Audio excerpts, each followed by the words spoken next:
আজকের ভিডিওতে আমরা আলোচনা করব ঢাকা মহানগর পুলিশের অতিরিক্ত উপমহাপরিদর্শক ডিআইজি মশিউর রহমানের গ্রেপ্তারের বিষয়ে। গত বৃহস্পতিবার রাতে গ্রেপ্তার করা হয় মশিউর রহমানকে, যিনি দীর্ঘদিন ডিএমপির গোয়েন্দা বিভাগে কর্মরত ছিলেন। গ্রেপ্তারটি ঘটে নিউ মার্কেট থানার একটি মামলার সূত্র ধরে। মশিউর রহমান ডিবিতে লালবাগ বিভাগের উপকমিশনার ছিলেন। তার ক্যারিয়ার চিত্রে দেখা যায়, বিগত সরকারের শেষ সময় তিনি অতিরিক্ত ডিআইজি পদে পদোন্নতি পান। বর্তমান পরিস্থিতিতে বৈষম্য বিরোধী ছাত্র আন্দোলন এবং ছাত্র জনতার আন্দোলনে প্রাণহানির ঘটনায় মশিউর রহমানের বিরুদ্ধে একাধিক মামলা হয়েছে। এই ঘটনার প্রেক্ষিতে তার গ্রেপ্তার জনমনে নানা প্রশ্নের সৃষ্টি করেছে।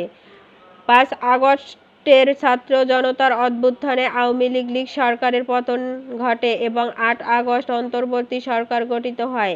এই রাজনৈতিক পরিবর্তনের প্রেক্ষাপটে মশিউর রহমানের গ্রেপ্তারের বিষয়টি আরও গুরুত্ব পাচ্ছে।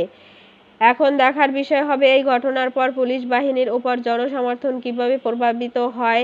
আপনার কি মনে হয়? মন্তব্য জানান। ভিডিওটি পছন্দ হলে লাইক দিন এবং আমাদের চ্যানেলটি সাবস্ক্রাইব করতে ভুলবেন না। ধন্যবাদ।